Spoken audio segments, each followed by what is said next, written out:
Make my own rules, play my own games. I don't give a what you Hi, I'm Ray. And I'm Steph, And this is the SciComm Hotline. where we gossip about all the cringe and exciting ways science is communicated in real life. So let's bring the drama. wild and free.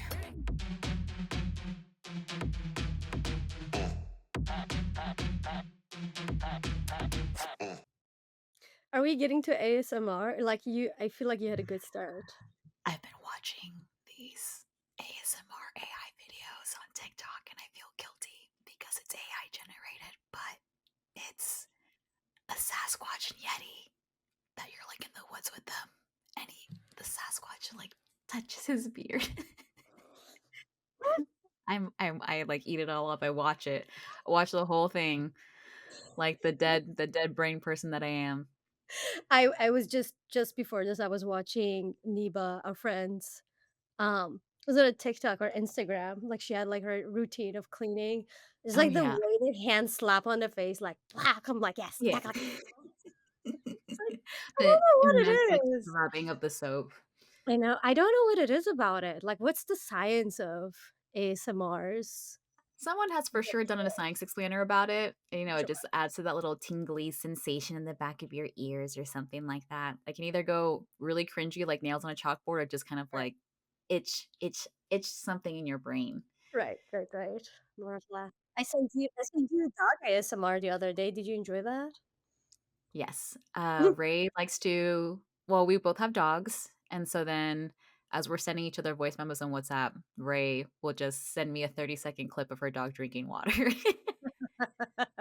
If anyone else would do that, like I would slap them. I will murder. That was so funny because you're literally in the middle of a thought, and then you're like, "Hold on, Lulu's drinking water," and you literally were there. I thought it was just gonna be a few seconds. You stayed there the entire time until she was done drinking water, and she was drinking for a solid minute. Well, Oh. But anyways, how are you? I am shit. Yeah, I'm just yeah. Do not you wanna good. talk about it or no? I can talk about some of it. Yeah. This could be my hate. This could be Yes, what. yes. What are you hating on right now? Um.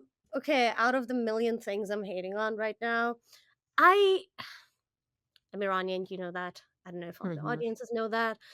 I grew up in Iran, in Tehran. I have friends and family in Iran and Tehran. Not my parents, but a lot of you know really close friends and family. And I think first of all, I do think my defense mechanisms are weird because there are times where I'm feeling nothing, and I'm like, Mhm. am I a psycho or like is this the weirdest defense mechanism? Or does this like there are moments where I'm like nothing means anything. Like I see things and it feels like it's not my life and it's not Mhm. people that I know. You're just like numb to it. Completely numb. And then there are moments like yesterday I was like packing my office and stuff and I just broke down. I just broke down. And like in my head I was like, I don't know if it's office packing or this or that, but I'm just destroyed. And they're like yeah, they're like glimpses.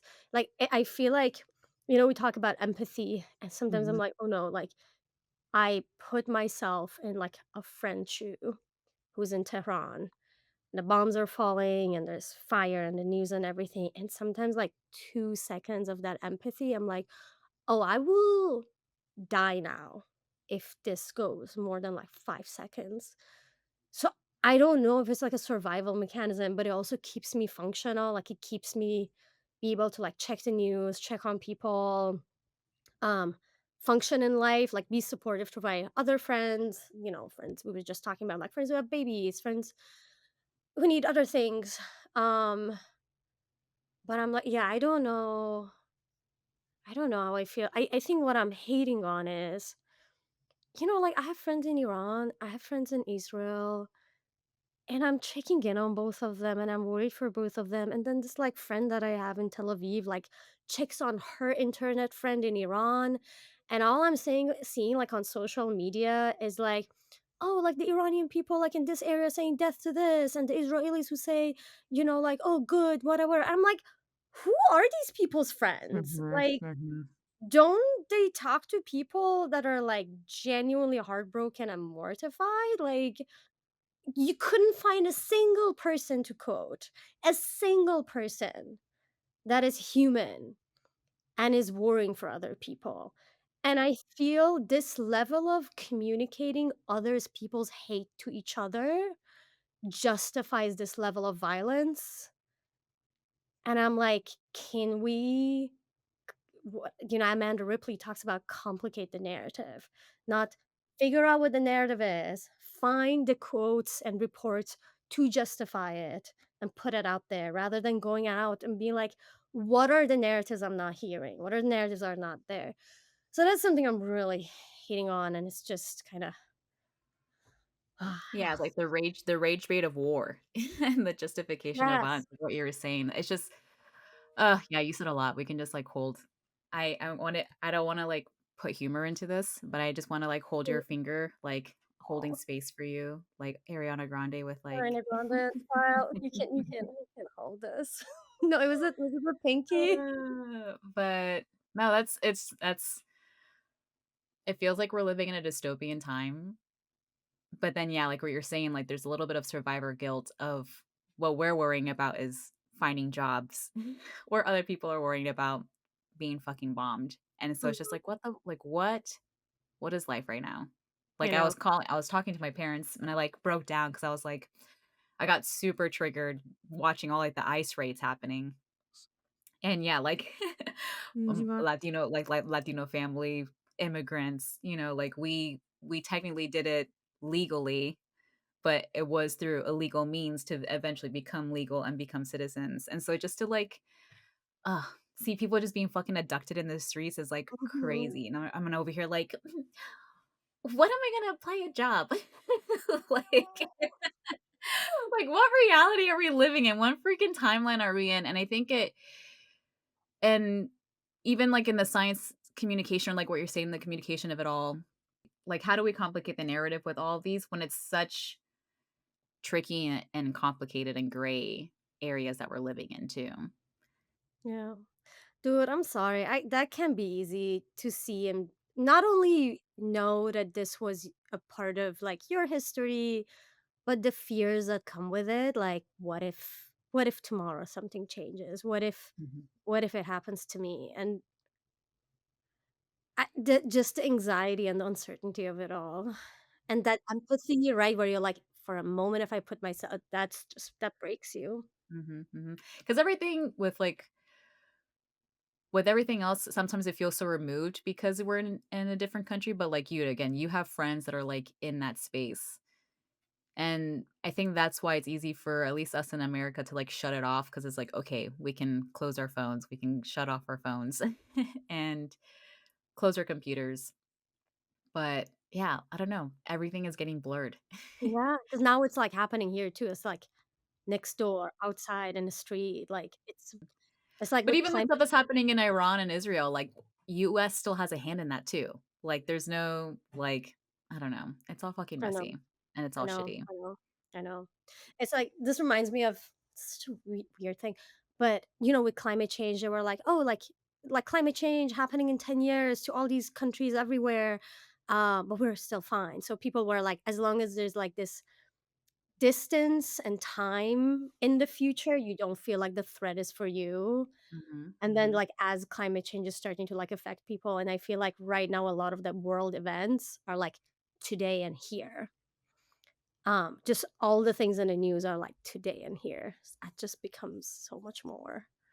I was talking to Joe Hansen about this before because someone did, like, a TikTok where they were just like, we think about climate change as like we're destroying nature, we're destroying the earth. And it's like, no, we're destroying ourselves, like people, like us inhabiting it. Like we are removing the chances of like where we're going to be surviving and how are we going to like survive the new generation of what our environment is going to look like because the earth is going to be fine. Like the earth can like heal itself. It's the people that are not, and I think sometimes that misses the mark. So I don't know where this conversation's going, but, like, it's just crazy. Everything just feels weird. Everything just feels weird. What timeline are we in? What sci-fi movie are we in? Oh my, it's Stephanie. This reminds me. Now we're connecting climate change to all of that. I was at this National Academies of Sciences had a meeting, and they were talking about like the future of science education and public engagement.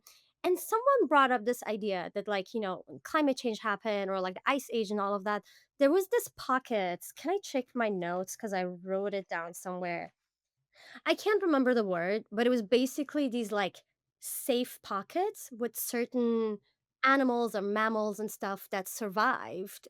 That they were like, it was like the safer area. They had Yeah, little like, the animals that were, like, underground that, like, buried themselves were the ones that, like, survived the right, right, right, right, right. And they were like connecting this to as humans, like as people, when things are difficult, like what are those like survival pockets, right? Mm. This communities that come together. Like we will survive this. But who is it? What's the community? Where is it? All of Is that. it just the 1% that's surviving? I Like, know. do we stand a chance? Right, right, right, right, right, right. And that ends up, I feel like, being those things where you're like, I'm gonna make food for my neighbor. I'm gonna take care of my neighbor's dog. I'm gonna Mhm. do this like building those pockets kinda. I know, but that's also hard too, like, I feel like we are so on the internet that there also we don't really have, like, a lot of, like, community pockets. I've been able to find some community in, like, in the jujitsu gym that I'm a part of, Mhm. but, like, I don't know my neighbors. Right, right, So, right. like, if the apocalypse happened, am I gonna trust my neighbors? Are my neighbors gonna have my back? We're gonna build, like, a not a coalition, but, like, if you watch The Walking Dead, like, there was, like, one gated community that survived, and, like, they ended up, like, building their like, it becomes its own little town. I'm like, "I don't know if I have that here where I live," and, um, I don't know if I joke around with my husband of, like, "If the apocalypse ever has happens, like, take me out." I like I don't wanna fight for my survival. So, like, I have all I do is video edit every single day. Like, what survival skills do I have? Like, what am I contributing? I can't grow a day. I can't even keep house plants that I, like, don't even require water alive, and you expect me to, like, live? So, I can do some science communication research. Yeah, I know that. Yeah, like, but I guess I can take care of someone's dog, but I was like, what survival skill do I have? Sorry, this was so random, but this made me No, think. I think most people have had this conversation, the zombie apocalypse, because my version is I think I'm gonna dodge a lot of zombies and like find a smart way to like get away. And then like I'll just be an idiot and slip on a stair and fall down and die. Like Break or your neck, you run get an into a infection. wall. Yeah. From, like, a dirty, rusty knife just, like, Yeah, scratches you and you die that way instead of yes, just, like, yeah. heroic. Run into a wall. It has to be stupid though. It has to be like something that people would be embarrassed to mention. That's how I Yeah, died. yeah. Like, oh, she was walking and then she like she wasn't running away from anything, just walked into a wall and died. That's, like, whoever's with you just, like, out of respect, let's just say she just got taken by a zombie, like, we can't tell the truth, we can't say the truth. She was saving a Uh, child doing yeah. that. Well, do you wanna share more about what you learned at this panel? What was this panel for? Where were you at? What is this Academy of Science? So the conference overall was about like science education, like the state of science education. The panel that I did was organized by Ralph Bouquet from PBS Nova. Joy Hansen was on the panel. Nehemiah was on the panel. What's Nehemiah's last name? Mabry. Mabry. And I told him that for the longest time I've been calling him Nehemiah. Yeah, I He's like, okay. Very know. curious about it. Um, It sounds very biblical when you say it that way. right, right. And then Mimi Ito, who's also a writer. And we were mostly talking about like the digital spaces and this state of science communication. I wrote a white paper on the digital science communication, and I would like to share this story. Actually, I'm going to share this story for other reasons. So you know it, so it's for the audiences. So the day that was like one of the deadlines for me submitting this white paper. So before that, the last week of it, I got COVID, brain fog, The jet lag, Travel International. it was just like it was a disaster. I did write the paper. I was very happy with like the content and the way I got to like write it and everything. But it definitely needed some editing. And then the day I was supposed to submit it, I think was the day after the news of war broke out in Iran, and I was just like distraught all over the place. And it felt so easy to me to message you And I think we were like thinking about recording the podcast that day. And I was like, dude, like I'm all over the place. There's this paper. I'm looking at the names and the draft that I've already submitted, and the names are wrong because I wrote them fast and I don't know how to write English names. I wrote them all fast. I thought I'm gonna come back and edit it. And Grammarly like doesn't edit names or anything. So I was reading, I was like, oh no, like Samantha Yamin, like Emily Grasley, Emily Calendar, like every single one. Like I died also from the shame of like one of these people, like some of them are my friends. They will look at it and be like, the fuck, Ray? Like, do you Yeah. not know how to spell my name? Yeah. Can you not Google? Can you not Google? And I messaged you like frantically. I was like, this is happening. I need some time. And you were so generous. You were like, hey, do you need me to help you? And I like without thinking, I was like, yes, yeah, I do need you to help me. Like, can you go through this? Can you let me know names, things about like I remember I wrote like Hank Green, who is like a creator of SciShow, and I remember your edit was like co-creator. So like small things like that that do make a difference. Like these are people's like identities and things they have done. You edited within a span of hours. Fuck, I don't know how you did it. You like fact checked like how I referenced something that I referenced it wrong. I was like, who are you? And then and that was it. Submitted it. I was very happy. And then I was thinking, when we talk about like science communication and we're like, oh, like the crisis hit, now go help people or tell Mhm. them that you're around and you're there to help. But that's not how it always works. Like the Mhm. reason I got to ask you for help when crisis hits is because we have a level of like trust. I have a relationship with you. We support each other. And I felt very comfortable. I trusted you because I knew you have the expertise and you wanted to help me. Like you have the kindness and care to want to help me. And I think that's the thing with science communication where you're like, no, you have to build a relationship before the crisis hits. Mm. Because in crisis, it's kind of hard to be like, who am I reaching out? Who is this person reaching out to me? You know, like Yeah. sometimes you take Who it the out. hell is this Dr. Fauci? Like just like coming to tell me what to do. Right, I don't know. right, We always use him as a punching bag, but that's always like our like COVID is so relevant. right, right. But you're like, I don't know this person. Like, why should I Mhm. trust them? And that's why I think social media is so important in the way that it works, that it's always there. You're constantly getting to know people. You're hearing from them, their lives, the snapshots of their lives, all of that kind of stuff.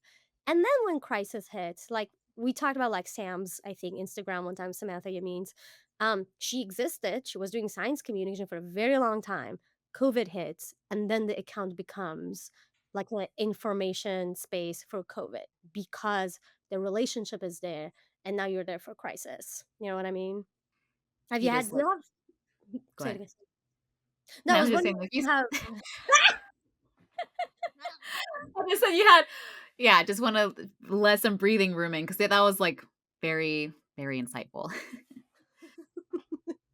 I was curious because usually Sam's example comes to my mind, but I wonder like who would be like some other people that we think of like on especially like social media that we feel have built relationships with their audiences. How they Yeah, did I it. think there's some, like, Hmm. food science people that I don't remember their names, but there was always, like, this one woman, she was, like, a skinny, slender, blonde-haired woman, but, like, the way that she goes about it was just so, like, matter of fact. So whenever there is, like, some kind of misconception or some kind of something to debunk, or it doesn't come with, like, a level of shame, like, "Oh, you guys are freaking idiots, like, this is Right. why do you believe this? Like, people who do this are so dumb." I think that's what kinda adds to more of, like, the divide or, like, the separation of just like, "Oh, okay, these experts think they know everything," and it always comes up just like, "You guys are idiotic morons that don't know anything and not educated."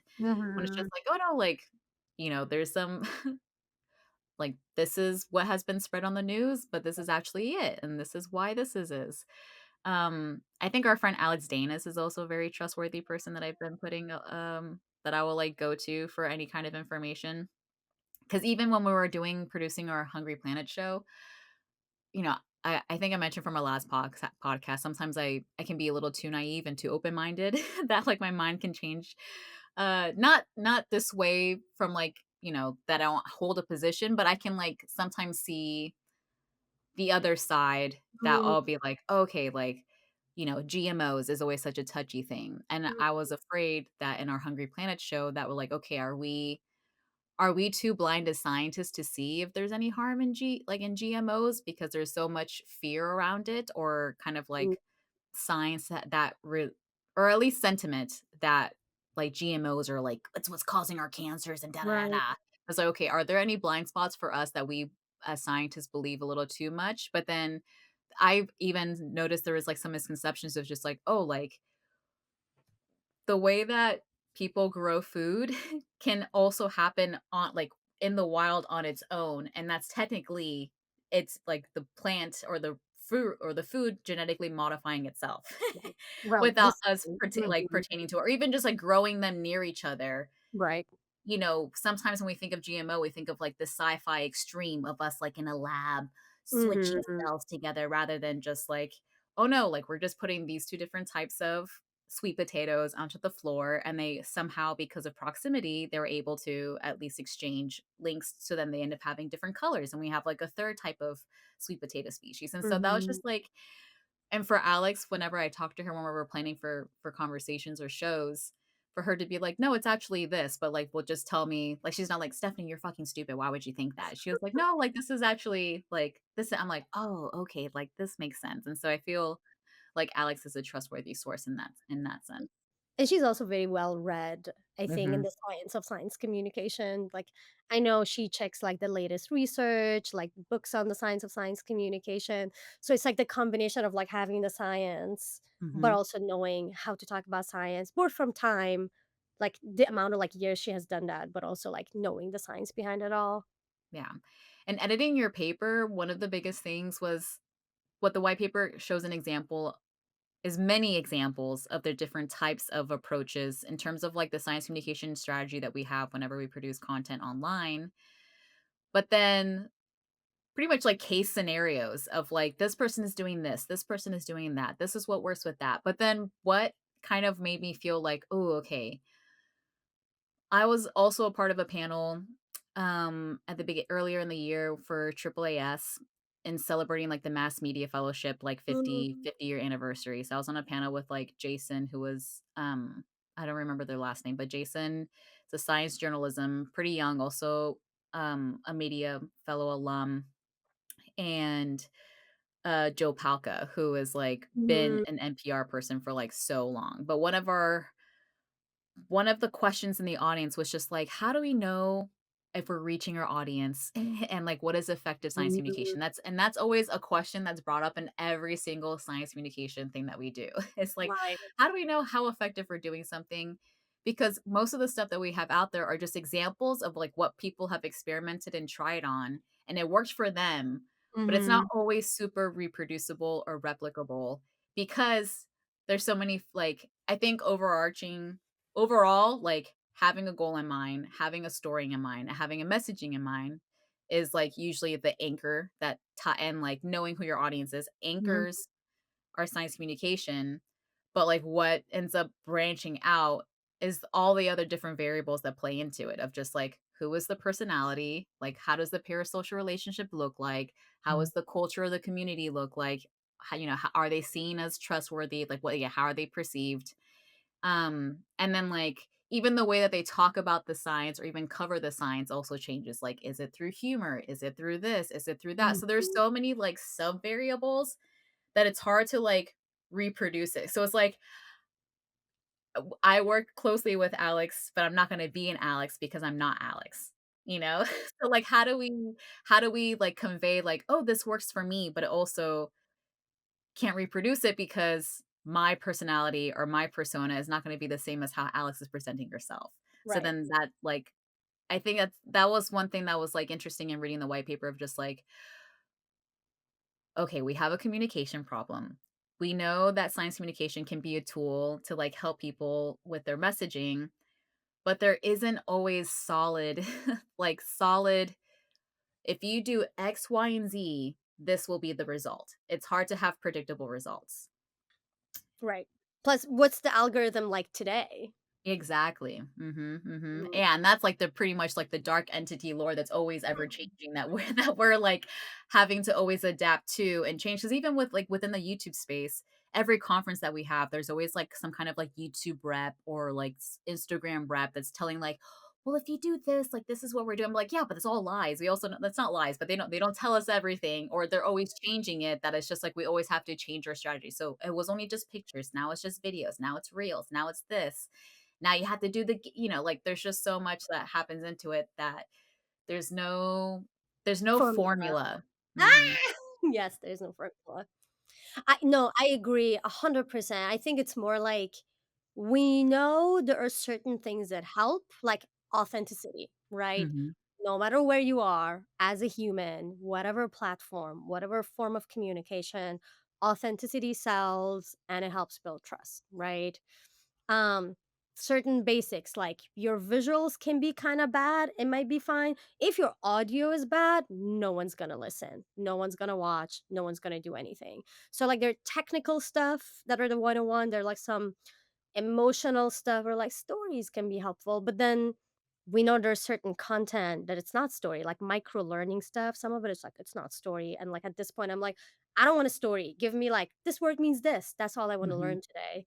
Mhm. So even the things that we repeat all the time, that like stories are the thing, stories are the thing, like yes, but not always. I don't always want to hear a story. Sometimes I want a newsletter online that Mhm. gives me headlines, 5 data points. That's all I want. So, which I think goes back to what you mentioned early, which is what is your goal? Like sometimes if you make that very obvious, your audience knows that. So if I follow Yale's climate communication like newsletter, it's because I know they keep having data. I don't read much. I look at the 5 data points they always introduce. I don't want a story. I don't want a personal story on that. I just want to see the 5 data. But you have to be like very clear. This is what it is. If you want this, this is the place to be. What change do you want to see in people? Like, yeah, I don't know. All to say, it's complicated. Yeah, I think what your white paper does convey is that, like, although there's so many branches and variables that and examples of what works well, that I think, yeah, the science communication tent poles essentially is what anchors at least, like, having a clear mission. And I think that's what we usually do as communicators whenever we train other scientists, that we kind of, you know, anchor people to kinda help them with their strategy. Right. Like, be clear. Mhm, mhm. What was I gonna say? I thought of something as you were talking. Oh, it was about like having this idea of like when people ask, like, how do I know if I had the impact? That's also another thing that came up like during the panel where we were discussing like, like the challenges and opportunities when like evaluating your impact when you're doing digital communication. So this is again from like this like 2021 landscape analysis I did with like media producers, and we were asking them, how do you measure your impact? The first thing that came up was, do you want to guess? Views, Yes, like comments. likes, Mhm, comments, shares, stuff like that. mhm, The mhm. second one was like just anecdotal. I get a message, I get an email or anything like that. Like it was pretty much lower, like when it was like, oh, you working with a researcher, like doing surveys, stuff like that, which makes a lot of sense. Like that's the other thing we don't talk about as much, which is social media production is a full time job. Mhm, It's resource consuming and time consuming, and expecting people to do like proper data collection and impact measurement is like give me money to hire someone or give me the skills or have something built in that I could use. So we were thinking, what are the ways we could have these like creative ways that people can measure their impact that is a part of their content creation. Like if you're a person that is in the field and wants to have an outreach project, sometimes you're like, I'm gonna have kids like draw a scientist, and then I'm gonna have them draw a scientist 10 years later, or like 2 weeks later after this program. So it's a part of the project, but it's also an evaluation.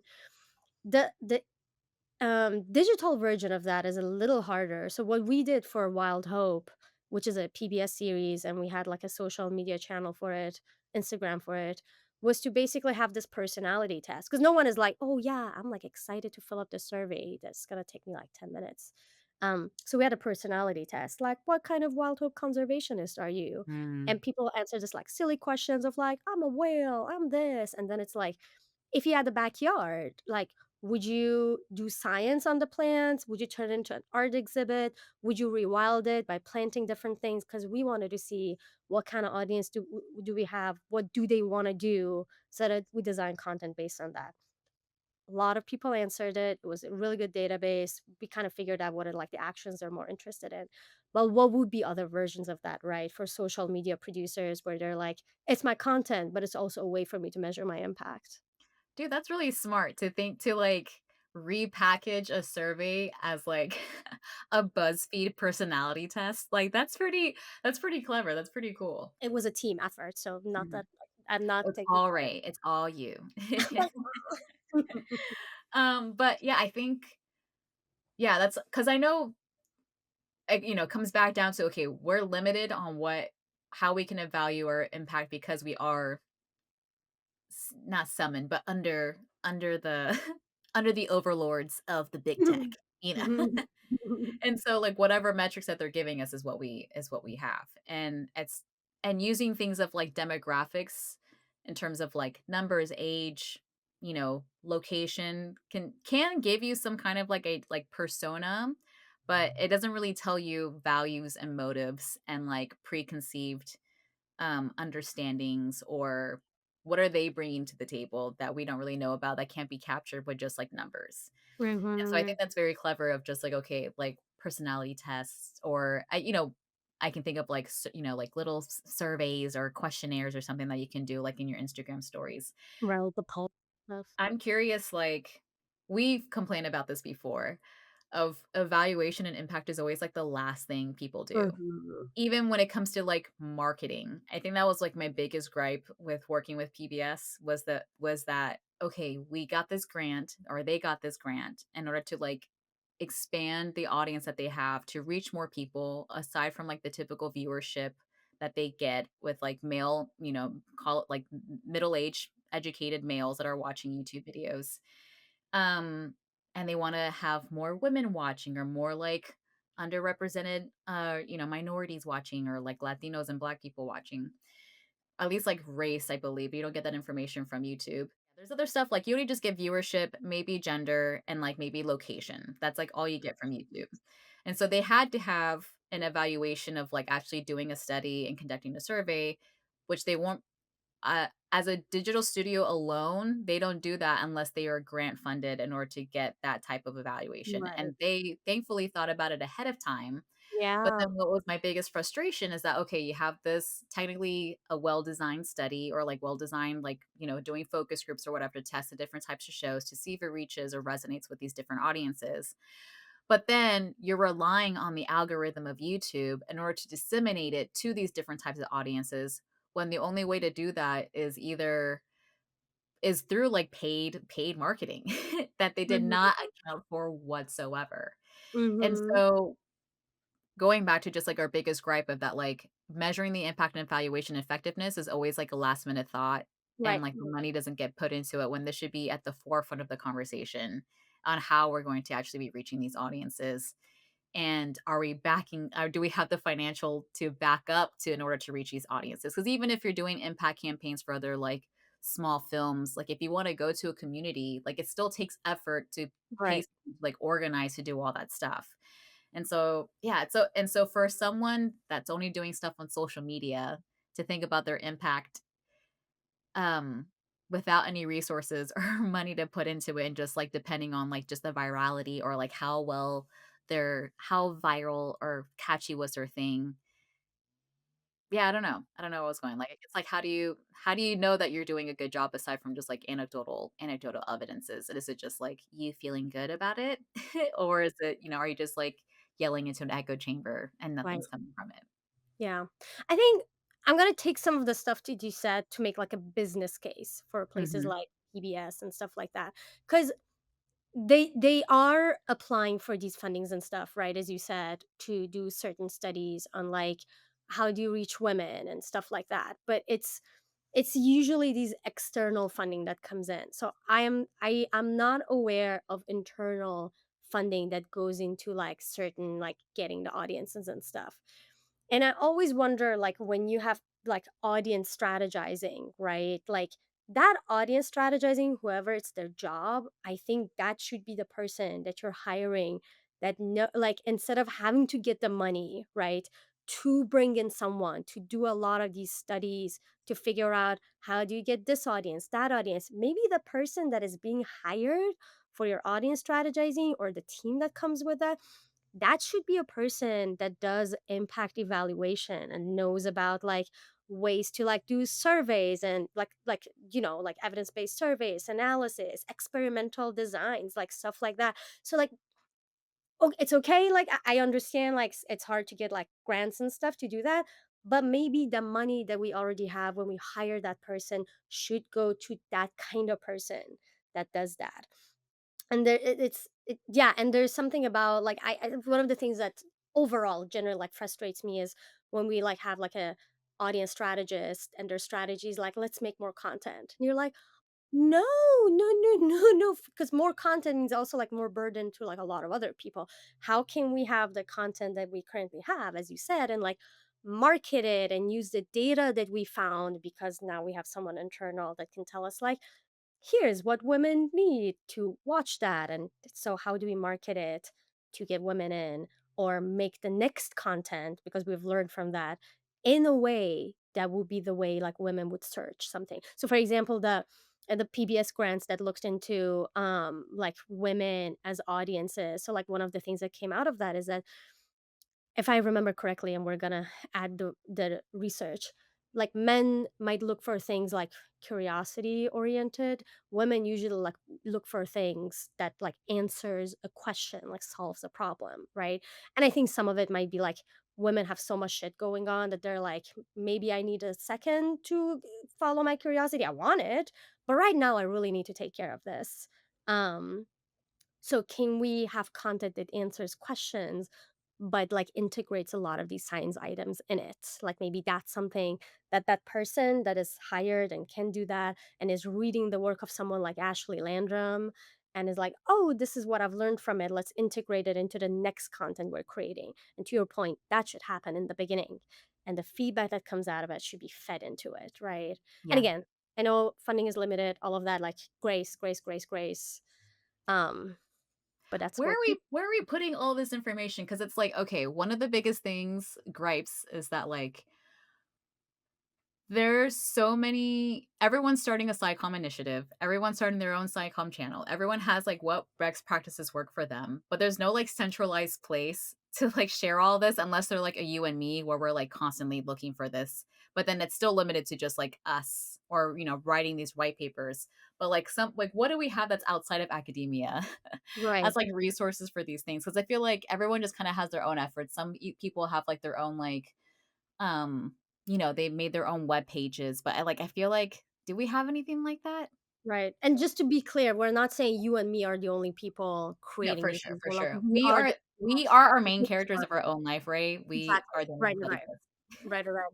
Yeah, I don't know. I actually, during the NASA meeting, it was like when I learned about something that I was like, oh, I actually knew that and I forgot about it. Like NSF has like revised and this like informal science education resource that is apparently Mm, filled with a lot of content on, for example, like accessibility. But okay, so here's the point though. I think there might be some resources, but that's something that we have had conversations about too, where like, how many papers am I going to read? How mhm, many websites am I going to go in and look up, like, how do I get my audience? Who's going to read my white paper, right? It's another mm, white paper. It's fucking long. It's yeah, long. It's very yeah, long. yeah. So, one of the ideas that came up like during the meeting that I was like, oh my God, yes, we've been talking about this for a very long time is, can we make that content on like the science of science communication more accessible, right?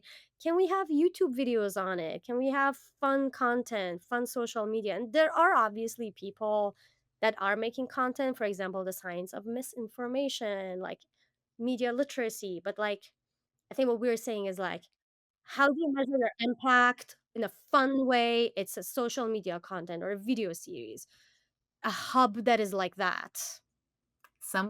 One of our friends that has access to money needs to pay Ray and I to Yes. do this. Absolutely. We already have the ideas. Exactly. We can do it. We can centralize this. No, there's other friends that I've had that like thought about this too of like I know there's like some SciComm coalition or Mhm. even the what do they call like Science Academy? Oh, SciComm Byte is a really good resource too. They have a Yeah. website that basically translates science communication research into bite-sized content. Yeah. Civic Um, Science Media Lab. oh my God, Fanuel Mundi is doing some good work. Oh my God. Sorry, Fanuel, I forgot. I don't know how to say your last name. Fanuel is But it's still very much like even with other things, it's still just very like people start it, they see the need for it. We start these things, but it's still very like disconnected and disjointed. It's not like one central hub. right, or like, do they get enough resources and funding and stuff for them to market their content or reach other people that would be using them? Like a lot of these places, like if you give them conference funding, right? Give Fanuel, give SciComm, give all of those people like give us funding to go to conferences and events and stuff and talk about these things or publicize it or make social media content and like use some money to promote it, right? Even that kind of stuff. Yeah. Give us I money. wonder, is this scammy in terms of, there's been, I get fed so much content on both YouTube and TikTok of people that get big and popular by sharing like how to do YouTube, but they're not necessarily like popular YouTubers, but because they like this is how you do a thumbnail. This is how you get popular on you. Like this is how so they kind of break down the science of like how to go viral or whatever. But they Right? themselves were only got viral because they were teaching other people how to go viral, even though they never went viral before. So I have you ever Are done you that? Like saying that because yeah, of I'm how like, few is that what followers the they science have? of SciComm is? Is that why people don't give us any money? Because 'Cause we're just like, just like, we actually don't know how to go viral ourselves, but we do know the science of how to do it. So we're gonna tell you how to do it, so give us your money. I agree. Okay, so something helped me with my imposter because my following is shit, and also like, can I, we can, it's our podcast. We can say whatever. We've been cussing so much anyways. Right, right, right, it's fine. But also, like, there was a study, like, Anna Akane, love her so much, but it was like, oh, if you cuss a lot, like, it means, I don't know, you're like a better person or something like that. So now I'm justified. But I like look at my social media. I'm also one of those people that I'm following more people that are following me. I really am just such a red flag of follower. Yeah, is she a bot? Is she is Yeah, she I buying? do look like a bot. So something that helped me with my imposter syndrome is my social media like doesn't have a following, right? But when I was working with like this like PBS series Wild Hope, I was doing a lot of like the strategy for the Wild Hope channel, and we were working with an external group like Greta Rose, and they were doing some work, and internally we were working with them. So content was coming in. This group is working on creating the content. I'm like strategizing, creating content, creating like call to actions and stuff. And we have advertising money. And like within a very short amount of time, we started getting like thousands of followers, right? So there's a part of me that is like, within the right circumstances, like we can get that. But this is not our full-time job. We're not constantly posting content. The topic is a very niche topic. It's like conservation with hope is a very different genre of content than like the science of science communication and this very weird niche. Maybe I'm justifying, which I probably am, No, but but I think that's also kinda goes down to, like that's like an institution that has the funding to support that, and even, like, you think of, like, brand strategies or, like, company-wide, brand strategies that go into it, but, like, a lot of the people in your white paper were mostly just, like, independent creators, independent science communicators. Full circle of just kind of, like, beating the dead horse of just, like, we don't have the infrastructure for it. There's a lot to it that goes into just unpaid labor in order for the hopes of us to, like, get viral or get big. I get and we don't always have the money to even, like, hire out for someone to help us, let alone put money into, like, growing growing a reach. So it does comes yeah, the strategy ends up becoming just what parallels, like, the creator economy of just those. you have to post a video every single day for like a 3 months straight in order to like for the algorithm to pick you up, and and that's not a sustainable, or I don't know if sustainable, yeah, sustainable, and also like a healthy way to like advertise doing science communication independently when it still doesn't feel like science communication. Like we see the value in it, but then we don't support independent people to do it. Right. I mean, look at how many people got burned out, or what I've really appreciated talking to like our friends who are like big deal science communication people is like the honesty they have with like, oh, there's not enough money in this. Mhm, Like, you see them, they have big followings and all of that, and they're like, this is burnout and a lot of work and not that much pay. Like, mhm. I might rely on like my partner's income or this or other gigs, or I'm doing that on the side. So you're like, oh, so you're judging me based on my following and everything, and expect me to create this amount of content, and are not compensating me for all this amount of work. Yeah, that's brutal. Yeah. So what do we do? How do we end this podcast? What's our, I guess, like, what's our gossip? What's our hate? I don't know. All of it. All I of it. mean, like, I think what we're like asking people to do is to actually invest on this the proper way you would invest in like a full-time job, right? A lot of times, like, I feel if people do have the resources, they might like hire someone for social media. It's usually like less paid, and there's like expectation to do a lot of other things, or it's contract or it's side jobs. And they're like, oh, like you're hired for this, but like, do you also do TikTok? Can you do that? um versus acknowledging that, like, I don't know, like you look at some of like the accounts like the TSA national parks that are hilarious and are getting like changing people's relationship with like the national park and how funny it is, or the Cassini spacecraft, like people build these relationships. These are like changes that you couldn't have made in a lot of different ways. So acknowledging the amount of impact they have and compensating them the way they deserve, but also opening people's hands to be creative because they know what they're doing. Like they know how to bring these audiences. So that might be one. What do you think? Mhm. No, I agree with that because it's been even like looking in the job market. I think from one of our initial episodes where I was just like, sometimes I hate that science communication falls into like marketing and communications because it feels so like what they believe is like a positive return on investment is like, is it what are the click-through rates, or like, the call to action is getting them more profit, when it's just like we have to also value just building relationship with our audiences and having building brand voice, whether Right. that's through a creator or through kind of like the national, like you're saying, national parks example of just like using humor to bring people into like caring for the the rangers and their duties within the park. Um, and so when I'm like looking for jobs right now, they're like, we want someone that's like a digital editor that can do our newsletters, that can like do social media, can host, can edit, da da da. We're gonna pay you 65K. I was like, Oh, oh, okay. So you want me to do like poor job. 25 different things, Right. and also yeah, and then you're only gonna pay me like like it's okay, but in this day and age, it is not enough for all the work that we're doing. No.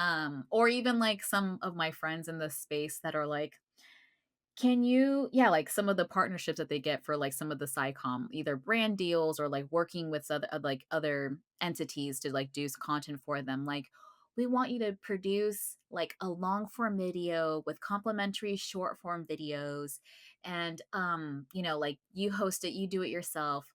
We'll give you like $1,000. So you're just like, "Mm, nah, okay, no, no, no, no, I no, don't no, think that. no, this isn't gonna work." So yeah, I think what frustrates me is that like going back to the people that I see on my TikTok that are just like getting popular for telling people how to do TikTok. But it's just like the only way to like what feels like the only way to make money is by selling shit, like selling Mhm. garbage, selling ads, it's all like consumerism. But that doesn't translate into science communication and then having like the same money behind it compared to like Mhm. product placement types things. And Yeah. so, yeah, it's just like, yeah, it's just frustrating to like want to care so much about science, the importance of science in our everyday life, the importance of science in our society, not get the same value, not get the same pay. But then Yeah. someone who's selling a back scratcher, on TikTok, it's like, I made $36,000 this month by pushing ads on TikTok. Like, you can do it too. Just post every single day and do it. I even post 1,000 times every single day. And that's how I grew my following to $1 million. And I make $500,000 this whole year. That is my goal as a I'm like, like it like makes me just want to like bang my head on a desk. Like it just like it like yeah, like it, I'll do this app. by now, like you can, link it, click on the orange button, like, help me pay off my debt, So it's just like, oh my God. And then next swipe over, ice raid. Next swipe over, Iran and Israel getting fucking bombed. Like, what timeline are we in? It's honestly also this insanity. Like I've been on Instagram like 24/7 at this point, and it's like dog, dog, bomb, dog. But I'm like this amount of like disconnect of things with like this is gonna do this is doing something to all. I don't know. I don't know. It's yeah. I would say like one of the things that you said reminded me of a few years ago. I was trying to apply for this job at NSF. And the pay was, like, insanely good, but it was like, everything is a conflict of interest. You cannot do anything else, take on no other job, something like that, and I can't remember properly. But I remember at the time I thought, "Oh, okay, like, if it's important for me to be trustworthy, I should not be doing all these other things in this position, so I'm being compensated." Same goes with, like, a science communicator or scientist, right, who is supposed to be trustworthy and not do like too much of these other advertisings that could be absolutely harmless but changes the perception that people have about them. They need to be compensated properly to be able to not take on these things that changes their perception. And we talked about that where it's like, well, I don't have money and I would like to do more science communication, so I kind of have to do this thing that could then affect my perception. Like what is happening? Like yeah, another reason why compensation matters. Mhm. All right, well, another long episode. Thanks for Yeah, I guess this is like internal hotline, internal gossip. Um, we did get one submission. Maybe we'll look into it next week, but thanks for just holding space, Ray. Thank Sorry. you for Thank holding you. space. Thank you for holding my I space. love you so I love much. you too. Thanks for being such a good friend. Thank you for editing my paper. The last Happy one. to spell check names for you anytime. Thank you. Always. Um,